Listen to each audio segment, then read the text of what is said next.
Welcome students. আজকের video টিউটোরিয়ালে আমরা ক্লাস 12-এর বংশগতির আণবিক ভিত্তি চ্যাপ্টারের গুরুত্বপূর্ণ যে টপিকটি আলোচনা করব তা হলো নিউক্লিক অ্যাসিড এবং নিউক্লিক অ্যাসিডের উপাদান নিউক্লিওটাইড ও নিউক্লিওসাইড সম্পর্কে।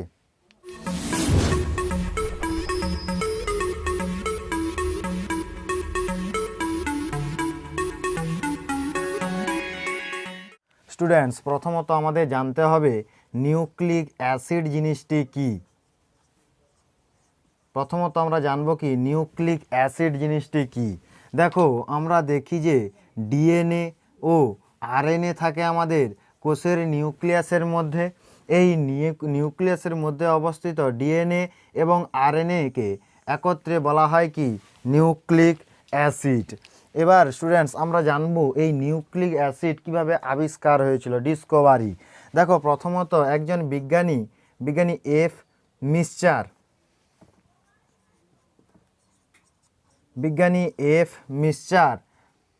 1869 খ্রিস্টাব্দে পুঁজ কোষ বা পাঁচ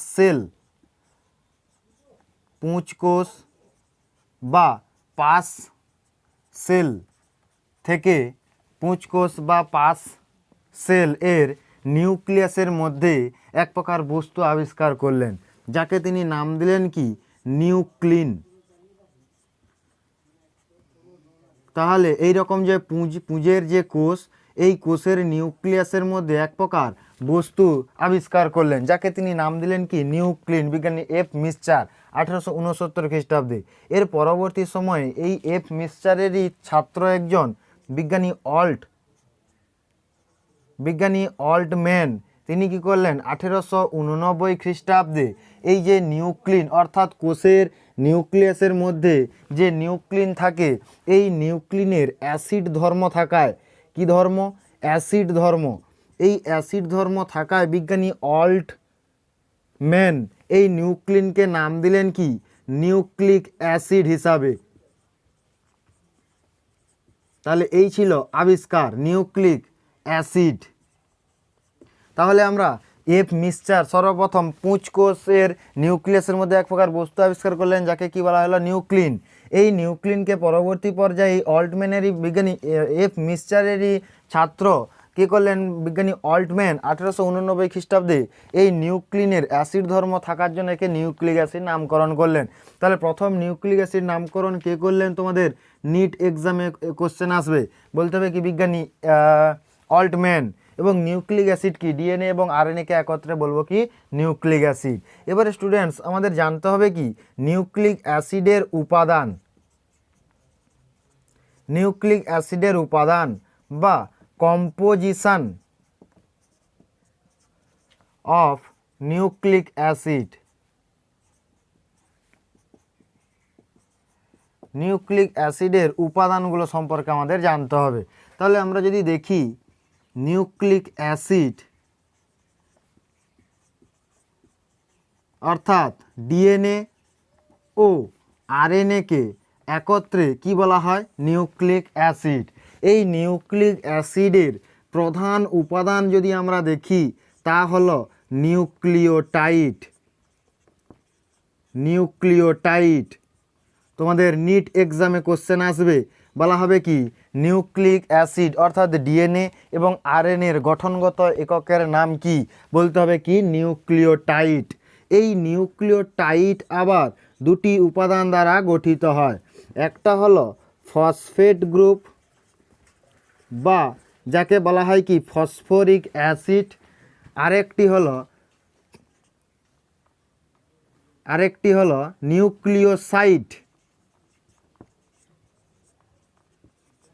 নিউক্লিওসাইড দ্বারা গঠিত হয়। তাহলে দেখো নিউক্লিওটাইড আবার ফসফেট গ্রুপ বা ফসফরিক অ্যাসিড এবং নিউক্লিওসাইড দ্বারা গঠিত। তাহলে এই নিউক্লিওসাইড আবার দুটি উপাদান দ্বারা গঠিত হয়। দেখো, নিউক্লিওসাইড গঠিত হয় পেন্টোজ শর্করা। কথাটির অর্থ হচ্ছে কি 5 কার্বনযুক্ত শর্করা। যে পেন্টোজ শর্করাটা এই নিউক্লিওসাইডে অর্থাৎ নিউক্লিক অ্যাসিডে থাকে তা হলো রাইবোজ শর্করা। Very very important for NEET. তাহলে এই পেন্টোজ শর্করা যার নাম কি রাইবোজ শর্করা। এছাড়াও থাকে কি নাইট্রোজেন বেস। তাহলে নিউক্লিওসাইড গঠিত হয় কি কি দ্বারা? পেন্টোজ শর্করা এবং নাইট্রোজেন বেস।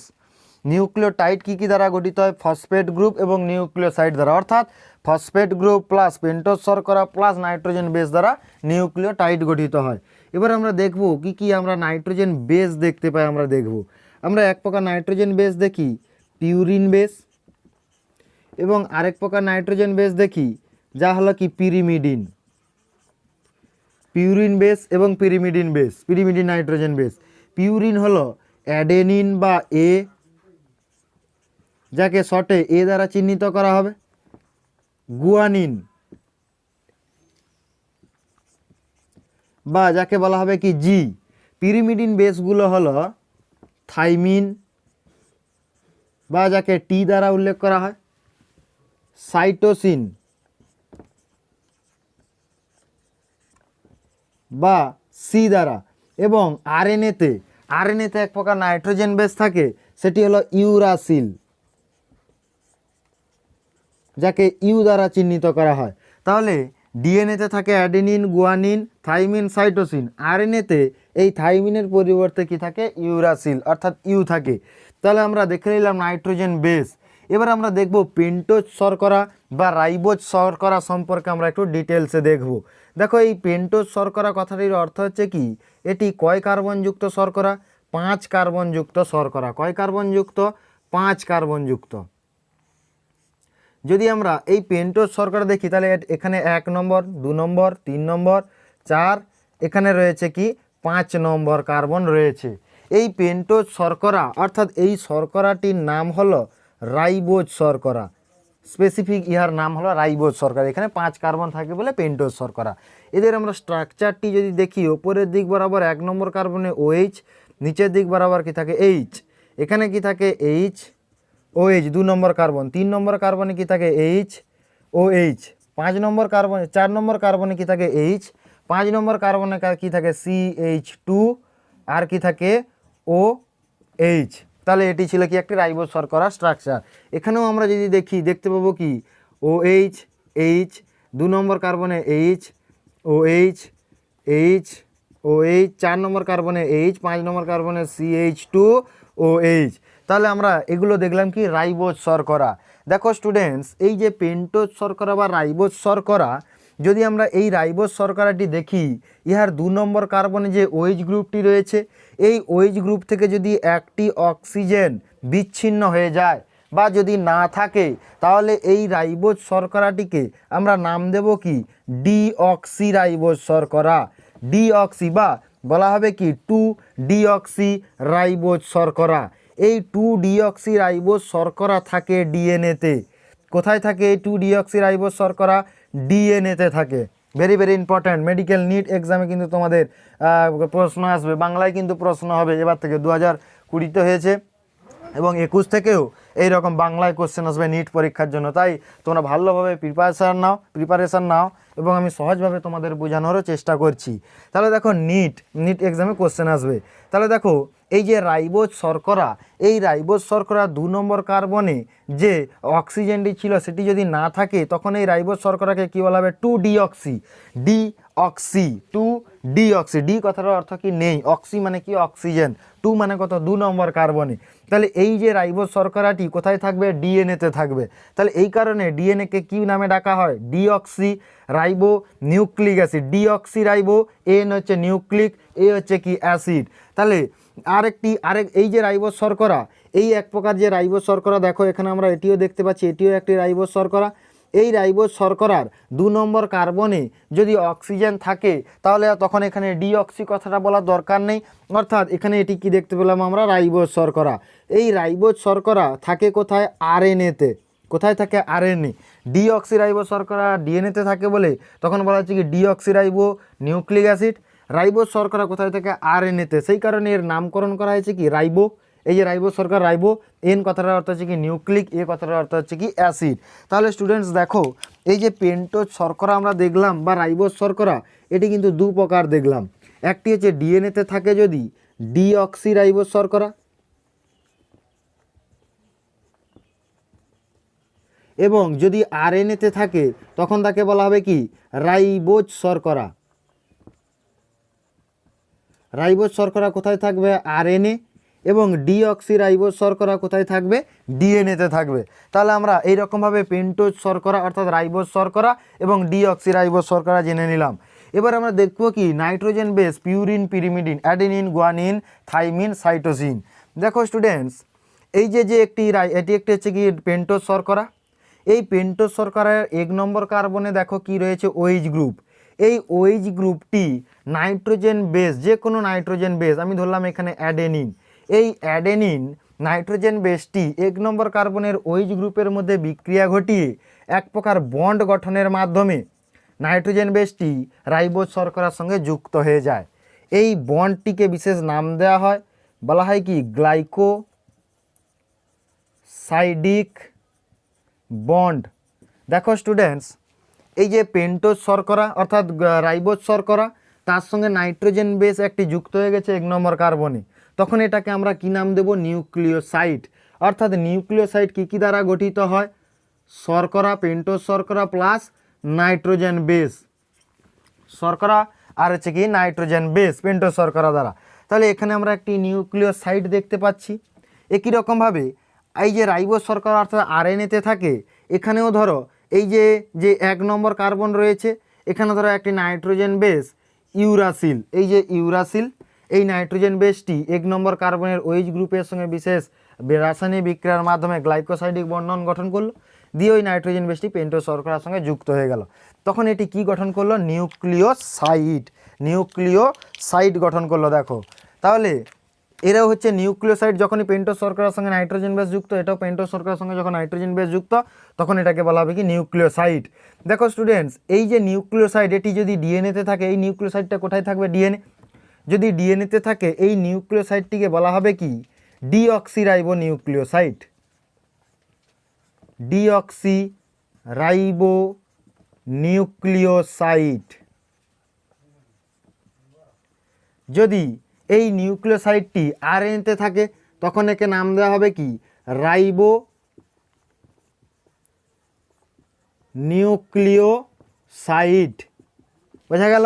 তাহলে স্টুডেন্টস, এই রকমভাবে এই যে আমরা নিউক্লিওসাইডটি দেখতেছি, দেখো অ্যাডেনিন পেন্টোজ শর্করার সঙ্গে যুক্ত হয়েছে, নিউক্লিওসাইড ইউরাসিল পেন্টোজ শর্করার সঙ্গে যুক্ত হয়ে নিউক্লিওসাইড গঠন করেছে। এই নিউক্লিওসাইডগুলোর কিন্তু একটি স্পেসিফিক নাম থাকে। তোমাদেরকে এইরকম একটি স্ট্রাকচার তোমাদের নিট এক্সামে তুলে দেওয়া থাকবে, এই রকম একটি স্ট্রাকচার যেখানে 1 নম্বর কার্বনে অ্যাডেনিন পেন্টোজ শর্করা যুক্ত রয়েছে। এটি একটি নিউক্লিওসাইড, কিন্তু এই নিউক্লিওসাইডের একটি স্পেসিফিক নাম রয়েছে। এই স্পেসিফিক নামগুলো তোমাদের কিন্তু পরীক্ষাতে দিয়ে দেওয়া থাকবে, সেগুলো কিন্তু তোমাদের মাথা গুলিয়ে যাবে। সেগুলো আমরা সহজে যাতে সলভ করতে পারবো তার জন্য আমরা একটি ছকের মাধ্যমে এটি দেখব, যেখানে আমরা দেখব কি দেখো এখানে 3টি রো, এটি একটি রো কলাম, এটা একটা কলাম, এটি একটি কলাম করা হলো। এখানে দেখো দেওয়া থাকবে কি নাইট্রোজেন বেস, এখানে থাকবে কি পেন্টোজ শর্করা থাকলো। আমরা বোঝার জন্য এটি দেখব সহজে, যাতে এই যে এইরকম কোশ্চেনগুলো আমরা সলভ করতে পারি। এইরকম তুলে দেওয়া থাকবে, বলা হবে এটি কি পেন্টোজ শর্করা থাকবে এখানে। আচ্ছা, এখানে পেন্টোজ শর্করা। দেখো নাইট্রোজেন বেস, প্রথমত আমরা কি দেখতে পাচ্ছি নাইট্রোজেন বেস অ্যাডেনিন, যাকে এ দ্বারা উল্লেখ করা হয় অ্যাডেনিন, প্লাস পেন্টোজ শর্করা, প্লাস দেখো পেন্টোজ শর্করা রয়েছে। নাইট্রোজেন বেস পেন্টোজ শর্করা যুক্ত হয়ে কি তৈরি করে আমরা জানি নিউক্লিওসাইড। দেখো এই যে চিত্রটি রয়েছে, এই রকম চিত্র তোমাদেরকে দিয়ে দেবে, বলবে এটি কি, এমসিকিউ থাকবে, এটি কি অ্যাডেনিন পেন্টোজ শর্করা না কি, এরকমভাবে প্রশ্ন থাকবে। দেখো তোমাদের কি বলতে হবে, এটি একটি নিউক্লিওসাইড। এই নিউক্লিওসাইডটির স্পেসিফিক নাম কি আমরা দেখব। দেখো অ্যাডেনিন পেন্টোজ শর্করার সঙ্গে যুক্ত হয়ে গেলে যে নিউক্লিওসাইডটি গঠন করে তাহাকে বলা হয় অ্যাডিনোসিন। অ্যাডিনোসিন, যাকে ইংরেজিতে বলা হচ্ছে কি অ্যাডিনোসিন। গেল? তাহলে এই যে চিত্রটি রয়েছে তোমাদেরকে এমসিকিউ দেবে, এটি একটি অ্যাডেনিন পেন্টোজ শর্করা না অ্যাডিনোসিন না কিছুই নয়, তখন তোমাকে টিক মারতে হবে এটি হচ্ছে কি অ্যাডিনোসিন। অর্থাৎ অ্যাডিনিন পেন্টোজ শর্করার সঙ্গে যুক্ত হয়ে কি তৈরি করেছে দেখো, একটি নিউক্লিওসাইড অর্থাৎ অ্যাডিনোসিন। যদি এখানে তোমার নাইট্রোজেন বেসটি এই অ্যাডিনিন ছিল, যদি এখানে কি থাকে গুয়ানোসিন, যাকে জি দ্বারা উল্লেখ করা হয়, প্লাস পেন্টোজ শর্করা, তখন এই যে নাইট্রোজেন নিউক্লিওসাইডটি তৈরি হবে তখন তাকে বলা হবে কি গুয়ানোসিন। গেল, তাহলে এই গুয়ানোসিন গেল। এবারে যদি এখানে দেওয়া থাকে কি থাইমিন, থাইমিন যদি থাকে এখানে নাইট্রোজেন বেস কি রয়েছে দেখো থাইমিন মানে টি প্লাস নাইট্রোজেন বেস পেন্টোজ শর্করা দিয়ে যে নিউক্লিওসাইডটি গঠন করে তাকে কি বলা হবে দেখো অ্যাডিনোসিন গুয়ানোসিন থাইমিডিন। ইংরেজিতে যাকে বানানটা দেখো থাইমিডিন। এবার আমরা দেখব একই রকমভাবে আরও একটি নাইট্রোজেন বেস থাইমিন ছিল, এরপর আমরা দেখব কি সাইটোসিন। দেখো এখানে যদি আমরা দেখি সাইটোসিন প্লাস পেন্টোজ শর্করা, তাহলে এখানে যে নিউক্লিওসাইডটি থাকবে তার নাম হবে সাইটিডিন। যেরকমভাবে এই যে সাইটিডিন, অ্যাডিনোসিন আর হচ্ছে কি সাইটিডিন, এটি গেল ডিএনএতে। যদি এই রকমভাবে একটি চিত্র উল্লেখ করা থাকবে যেখানে নাইট্রোজেন বেস ইউরাসিল আছে, দেখো এটি তো আরএনএতে থাকে পেন্টোজ শর্করা প্লাস কি রয়েছে নাইট্রোজেন বেস ইউরাসিল। তাহলে যদি এখানে নাইট্রোজেন বেস যদি থাকে ইউরাসিল বা সেক্ষেত্রে যদি পেন্টোজ শর্করার সঙ্গে যুক্ত হয় তখন নাম হবে কি ইউরিডিন। ইউরিডিন এইরকমভাবে নাম থাকবে। তাহলে দেখো তোমাদের নিট পরীক্ষা 2016-তে মনে হয় এরকম কোশ্চেন একটা এসেছিল যে পেন্টোজ শর্করা রয়েছে তার সঙ্গে ইউরাসিল যুক্ত রয়েছে 1 নম্বর কার্বনে, দিয়ে বলছে এটি কি, এটি একটি ইউরাসিল না এটি একটি পেন্টোজ শর্করা না এটি একটি ইউরিডিন না কোনো কিছুই নয়, তখন তোমাকে টিক মারতে হবে এটি একটি নিউক্লিওসাইড যার নাম হচ্ছে কি ইউরিডিন। এবারে স্টুডেন্টস আমরা দেখো নিউক্লিওসাইড তাহলে জানলাম কি পেন্টোজ শর্করা প্লাস নাইট্রোজেন বেস। এবারে আমরা দেখব যে নিউক্লিওসাইড, এবারে নিউক্লিওটাইডটি কীভাবে গঠিত হবে, অবশ্যই ফসফেট গ্রুপ যুক্ত হলে নিউক্লিওসাইডের সঙ্গে তবেই কি তৈরি হবে নিউক্লিওটাইড। দেখো এই যে এই যে নিউক্লিওসাইডটি রয়েছে অর্থাৎ পেন্টোজ শর্করা, এই পেন্টোজ শর্করার এটি কত নম্বর কার্বন 5 নম্বর কার্বন ওইচ গ্রুপ রয়েছে। এই 5 নম্বর কার্বনের ওইচ গ্রুপের সঙ্গে ফসফেট গ্রুপ বিক্রিয়া করে, বোঝা গেল, দিয়ে ওই 5 নম্বর কার্বনের সঙ্গে এক প্রকার বন্ড গঠন করে দেয় যাকে বলা হয় কি ফসফো এস্টার বন্ড। তাহলে এই ফসফো এস্টার বন্ড গঠনের মাধ্যমে ফসফেট কার সঙ্গে যুক্ত হয়ে গেল নিউক্লিওসাইড অর্থাৎ পেন্টোজ শর্করার সঙ্গে যুক্ত হয়ে গেল। তাহলে একে আমরা কি বলবো নিউক্লিওটাইড। পেন্টোজ শর্করা রয়েছে, এটি নাইট্রোজেন বেস রয়েছে প্লাস ফসফেট গ্রুপ, তাহলে তখন এটাকে আমরা কি বলবো নিউক্লিওটাইড। কি কি দ্বারা গঠিত হবে ফসফেট গ্রুপ, সুগার বা শর্করা প্লাস নাইট্রোজেন বেস দ্বারা কি গঠিত হয় নিউক্লিওটাইড। তাহলে এটি একটি নিউক্লিওটাইড, এতক্ষণ ছিল নিউক্লিওসাইড, এবারে যখনই ফসফেট যুক্ত হয়ে গেছে নিউক্লিওটাইড। এখানেও দেখো 5 নম্বর কার্বনের ওইচ গ্রুপের সঙ্গে বিক্রিয়া ঘটিয়ে ফসফেট যুক্ত হয়ে গেল nucleotide, nitrogen base pentose sugar phosphate group, তার মানে এটি একটি কি হয়ে গেল নিউক্লিওটাইড। তাহলে এখানে আমরা ডিএনএতে ছিল যদি নিউক্লিওটাইড তখন নিউক্লিওসাইড, তখন এটাকে আমরা বলছিলাম ডিঅক্সিরাইবো নিউক্লিওসাইড। এবার আমরা বলবো ডিঅক্সিরাইবো নিউক্লিওটাইড, বোঝা গেল ডিঅক্সিরাইবো নিউক্লিওটাইড। এটিও আমরা বলছিলাম রাইবো নিউক্লিওসাইড ছিল, যেই ফসফেট গ্রুপ যুক্ত হয়ে গেল রাইবো নিউক্লিওটাইড হয়ে গেল।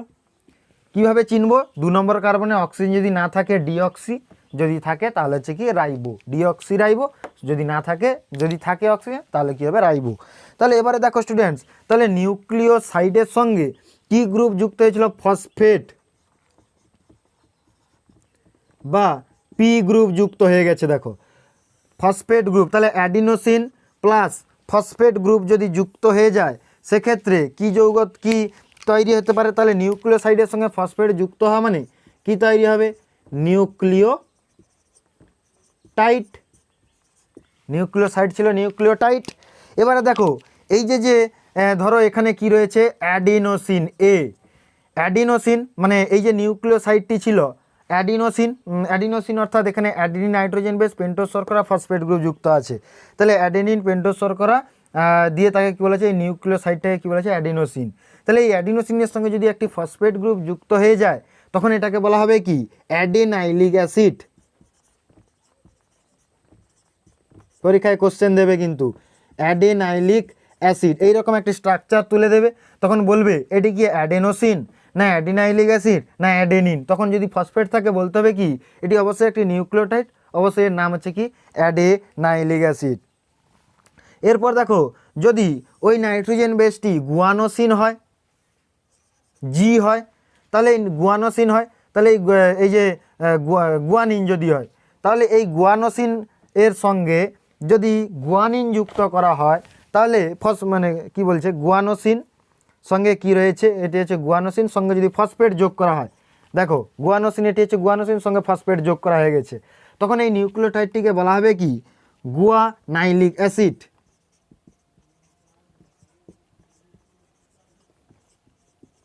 গুয়ানাইলিক অ্যাসিড। এরপরে দেখো থাইমিডিন অর্থাৎ নাইট্রোজেন বেস কি রয়েছে, থাইমিন আর পেন্টোজ শর্করা মিলে থাইমিডিন, এর সঙ্গে যদি একটা অজৈব ফসফেটকে যোগ করে দেওয়া হয় তখন সেটাকে কি বলা হবে, থাইমিডিলিক অ্যাসিড। থাইমিডিলিক অ্যাসিড, বোঝা গেল। এরপরে আমরা যাব কিসে, যদি এখানে নাইট্রোজেন বেসটি সাইটোসিন হয়ে যায়, cytosine, cytosine nitrogen base pentose শর্করা মিলে নিউক্লিওসাইড সাইটিডিন, ওর সঙ্গে যদি একটি ফসফেট গ্রুপ যুক্ত হয়ে যায় তখন সেটাকে বলা হবে কি, সাইটিডিলিক অ্যাসিড। সাইটিডিলিক অ্যাসিড। এবার দেখো ইউরাসিল, এটা এবার আমরা দেখব আরএনএ। এই যে দেখো ইউরাসিল রয়েছে সঙ্গে পেন্টোজ শর্করা মানে নিউক্লিওসাইড কি তৈরি করেছে, ইউরিডিন, এর সঙ্গে যদি ফসফেট গ্রুপ যুক্ত হয়ে যায় তখন এটাকে বলবো কি, ইউরিডিলিক অ্যাসিড। ইউরিডিলিক অ্যাসিড। তাহলে এই রকমভাবে স্ট্রাকচার দেওয়া থাকবে, বলতে হবে এটার নাম কি। যদি ফসফেট পেন্টোজ শর্করা ইউরিডিন থাকে মানে নাইট্রোজেন বেস থাকে অবশ্যই এটি একটি নিউক্লিওটাইড, সেই নিউক্লিওটাইডের নাম হবে, যদি ইউরাসিল থাকে ইউরিডিলিক অ্যাসিড, যদি থাইমিন থাকে থাইমিডিলিক অ্যাসিড, অ্যাডিনিন থাকে অ্যাডিনাইলিক অ্যাসিড। এইরকমভাবে আমাদের এইরকম স্ট্রাকচার দেওয়া থাকবে, পরীক্ষায় কিন্তু নিট পরীক্ষাতে এইরকমভাবে তোমাদের সলভ করতে হবে, তাছাড়া বোর্ড এক্সামেও এইরকমভাবে কোশ্চেন আসতে পারে। তাহলে আমরা নিউক্লিওটাইড সম্পর্কে জানলাম এবং নিউক্লিওসাইড সম্পর্কে জানলাম। তাহলে আমরা দেখেছিলাম নিউক্লিক অ্যাসিডের গঠনগত উপাদান বা একক কি, নিউক্লিওটাইড। তাহলে এই যে দেখো এটি ডিএনএ, যদি আমরা দেখি এইরকম একটা নিউক্লিওটাইড আরও আরেকটি নিউক্লিওটাইড এরকম চেন আকারে যুক্ত হয়ে কি তৈরি করতে পারে, ডিএনএ। পরের ভিডিওতে আমরা ডিএনএ স্ট্রাকচার সম্পর্কে জানবো, ডিএনএ এবং আরএনএ। তাহলে কীভাবে এই নিউক্লিওটাইডগুলো একটা আরেকটির সঙ্গে যুক্ত হয়ে এই ডিএনএ বা আরএনএ তৈরি করতে পারে তা আমরা একটু দেখে নেব। দেখো এই নিউক্লিওটাইডটির চিত্র আমরা এখানে অঙ্কন করব। তাহলে এটি একটি নিউক্লিওটাইড যেখানে 1 নম্বর কার্বনে কি যুক্ত রয়েছে, দেখো নাইট্রোজেন বেস, 2 নম্বর কার্বনে কি রয়েছে, এইচ, 3 নম্বর কার্বনে কি রয়েছে, OH, 4 নম্বর কার্বনে H, 5 নম্বর কার্বনে কি রয়েছে, CH2OH। তাহলে এটি একটি নিউক্লিওটাইড।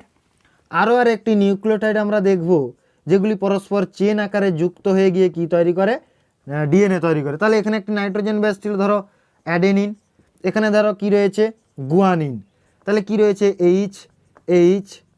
OH, এখানে রয়েছে H, এখানে কি রয়েছে CH2OH। স্টুডেন্টস এখানে বলা হয়নি এখানে কি থাকবে, ফসফেট গ্রুপ একটি যুক্ত থাকবে, এখানে আর OH গ্রুপ থাকবে না।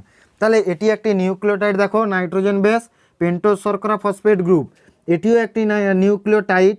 দেখো এখানে ফসফেট গ্রুপ যুক্ত আছে, পেন্টোজ শর্করা নাইট্রোজেন বেস।